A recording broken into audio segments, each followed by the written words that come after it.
Hello and welcome to the Dacia Duster Explorers YouTube channel. My name's Adam and I'm one of the Dacia Duster Explorers. In these videos you'll see myself and other explorers driving green lanes, commonly known as the hobby of green laning. Some of these lanes can be easy, some can be incredibly difficult if not dangerous, but all offer a beautiful feeling of escapism.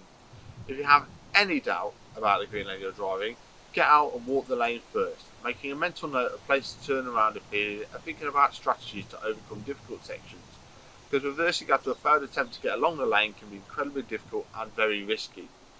We abide by the Green Lane Association Glass Code of Conduct for driving these lanes and respect all others using the lanes, including horse riders and walkers, as we all have a part to play in keeping these routes open for everyone. If you're thinking of green laning yourself, please consider joining the Green Lane Association to help fight to keep these lanes open and to help you understand more about this hobby. They also have a Trailwise 2 website which will significantly aid in your planning. Please don't forget to like and subscribe to the YouTube channel to get updates on new videos and check out our previous massive video collection. For more information head to the website www.daciadusterexplorers.co.uk, and finally, thanks for watching, stay safe and enjoy your trips.